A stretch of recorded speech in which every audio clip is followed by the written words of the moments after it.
Hey tea heads, this is Don from Mayleaf. In this video, an introduction to Yixing clay pots.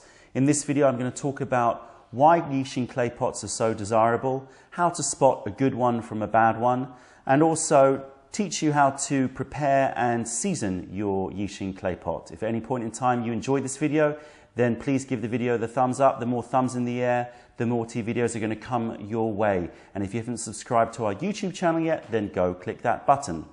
Okay, so this is our Zisha Yixing clay pot. It's being sold individually, but it's also included in our Gongfu Guru tea set, the links of which will be somewhere around this video. So I wanted to talk a little bit about Yixing because there's a lot of people who are interested in purchasing Yixing clay pots, but they're not quite sure what to look for and why they actually should be purchasing a Yixing clay teapot. So let's talk about the desirability of a Yixing clay pot. So first and foremost, it's the material, what this is made out of. So this is made out of Yixing Zisha purple clay. So this clay has some very good characteristics that make it very ideal for brewing tea.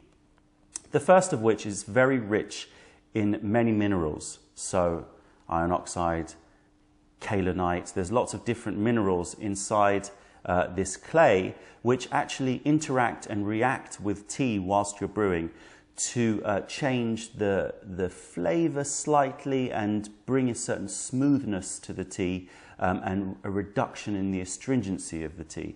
So you can start to brew tea stronger and it can be smoother when you brew in these pots.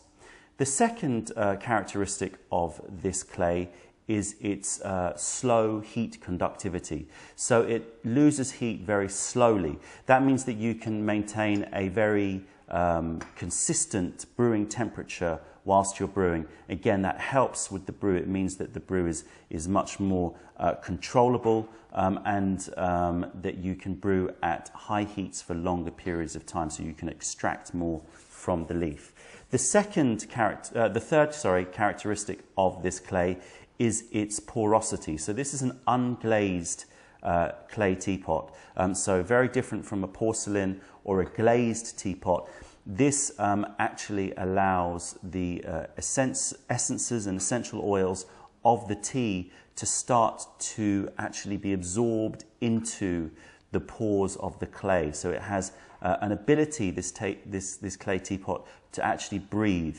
If it's proper Yixing clay, it will actually, when you pour hot water, it will start to kind of slightly expand and breathe, and it will pull in some of the tea essences. And that means that you can actually start to season your teapot, so you can start to build up flavor. So every subsequent brew that you brew with this teapot will develop stronger flavor as the teapot seasons.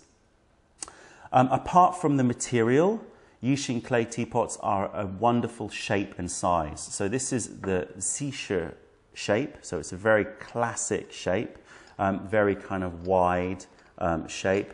And it means that the tea pot is really suited for Gongfu style brewing. So a large amount of leaf still has a lot of room to move in this chamber, and it means that you get a very good brew. So the shape is also really important. But just look at it. I mean, aesthetically, it's just such a wonderful, wonderful craftsmanship. It's so nice to hold, the texture, the aesthetics of it. It just brings a whole new dimension to the tea brewing process. So if you're sitting down by yourself or with friends and you want to really enjoy a tea, pulling out one of these teapots is a really lovely way to add that whole extra aesthetic to the brewing process. Okay, so now I want to talk to you a little bit about how to spot good teapots, Yixing teapots, from poor teapots. The most important thing is that you make sure that the material is good quality material. Now, Yixing clay, Zisha clay, purple clay, is made from stone. It's a stone ground clay, and it's quite expensive. You don't have to get a Yixing clay teapot necessarily from Yixing Zisha clay. There are lots of people that will call their teapots Yixing clay teapots, but in fact they're made from clay that's very close to Yixing or another area of China which is very good as well. So Yixing is the very well-renowned and well-tested area where they know the clay has all of these unique properties, but you can get decent clay teapots from other areas. What you want to avoid doing is finding cheap knockoffs that are not made from proper clay or good quality clay, or even worse, made from synthetics and then coloured to imitate the colour of Yixing clay, of which there are many different types. This is not the only type. You also have red, you also have a yellow clay, so don't just look for this necessarily colour, but you've got to try to look out for good quality material. So what I have here is an example of a poorer quality Yixing clay pot, and you can see at first glance, let me see if I can actually bring this close to the camera and focus in. Okay, so you can see at first glance that this doesn't necessarily look too different from this. There are a few things that you want to look out for, though. One of those things is the material itself, how shiny it is. Now, a good Yixing clay teapot has corrugations, which means that it's quite rough surface. So if you, again, see if I can focus on that. If you see this, you can see that this has been brewed a few times, so it's developed a little bit of a shine, but it has a more rough surface than this one here, which is very shiny and has, when you feel it, has a very smooth texture to it. So just focus. So you want to make sure that you look for those corrugations, you look for this roughness. Also, what you want to look for is any signs that this has been slip cast. In other words, it's been used with liquid clay, which has been poured into molds. One of the ways that you can spot this, again, I'll try to show you here, is if you look at just the top of this, you'll see that there's a very thin line joining the knob at the top of the pot. That thin line shows you that it was two pieces that have been brought together and you still have this seam. Now, if you find a thin line inside the pot, that's not necessarily meaning that it's machine made. What it might be is it's genuinely handmade and they brought two pieces together. But you would know because it would be a lot more expensive for a fully handmade pot. So you have generally three types of pot. You've got a fully handmade pot, which means that a Yixing clay artist has crafted the pot entirely by hand. So they've taken the clay, they've hammered it out, they've put it on a wheel, and they've started to craft it and shape it. And the whole shape, the whole roundness, everything is created by hand. Now this takes many, many years of experience and artistry learning this. It's generally considered that once you hit about 15 to 20 years of experience, you can start to call yourself a proper Yixing clay artist that can make these pots entirely by hand. Then you've got, on the other end of the spectrum, machine-made, fully machine-made pots, usually done with slip casting, entire slip casting, so the whole thing is cast with very little handwork done at all. Usually the clay that they use is poor quality. It has this very kind of shiny feel, and it just doesn't feel the same kind of beautiful texture of this pot. And you'll start to notice things like this line seam in the casting. And then you have half handmade. This pot, our Yixing clay pot, is half handmade. Half handmade means that it's done predominantly by hand, but they do use molds. So they'll use certain molds to shape the pot, and then they'll finish the pot by hand. And it's a more affordable way of getting a good quality Yixing pot. So if you go to any shop and somebody is trying to sell you a Yixing pot and they're saying that it's a fully handmade pot, then you would expect that the price to be something definitely over 180 to 200 pounds. That's something like $250. Around that. You may be lucky and find something around $200, especially if you purchase it in China. But generally, anything under that, it's impossible that it's a handmade, fully handmade pot. So watch out for that. A lot of tea vendors are talking about handmade pots, but usually they're meaning half handmade. Okay, so some of the things you want to look for in a good quality Yixing pot in terms of aesthetics. One of the things is an even line between the, let me just come here, an even line between the top of the handle, the bottom of the lid, and the spout. So if you can draw pretty much a straight line across there, then that is considered to be desirable. Why? Because it means that if the spout actually is lower than the lid, when you pour, what's going to happen is that potentially, if the lid is ill-fitting, is that the tea is going to actually leak out of the lid before it leaks out of the spout. It's also purely an aesthetic thing in terms of balance, and it helps the pouring action as well. So what you want to do is take your pot and turn it upside down, and you should see that it's very flat. It's not going to rattle around because it's an even line. If you look at this poor quality Yixing pot, you'll see that the spout and the lid, the spout and the handle are much higher. So when I put it on here, you can see how much it's rattling around.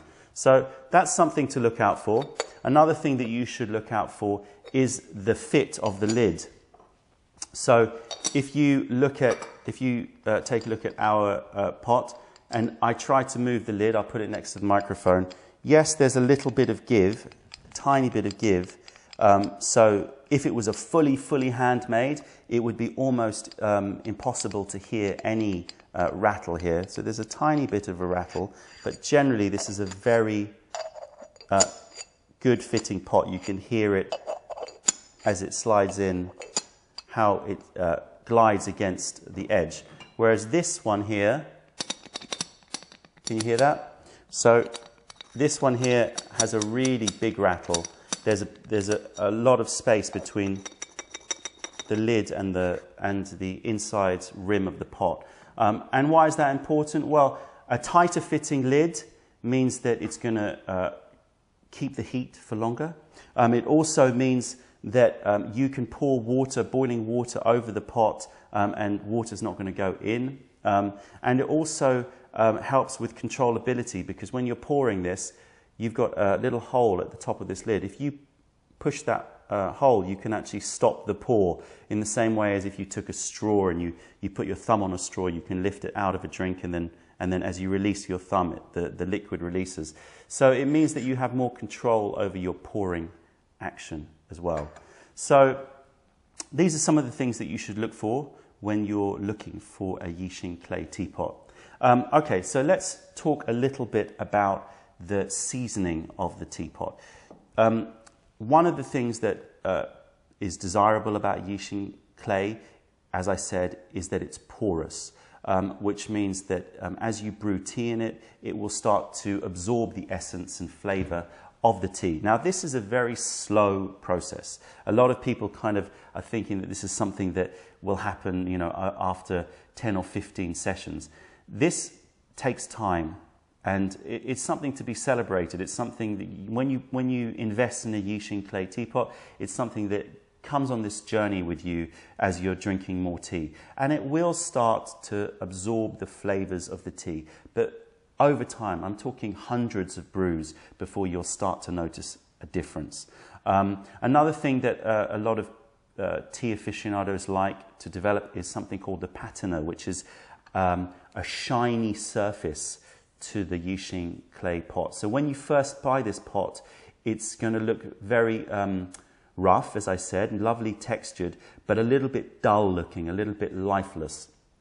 And as you brew tea in it, and especially, it's almost essential that you do this, if you pour the tea wash, so when you're doing a tea wash, you pour the tea wash back over the teapot, then what happens is the clay on the outside of the teapot starts to absorb the oils and essences and starts to develop a luster and a shine and a richness of color.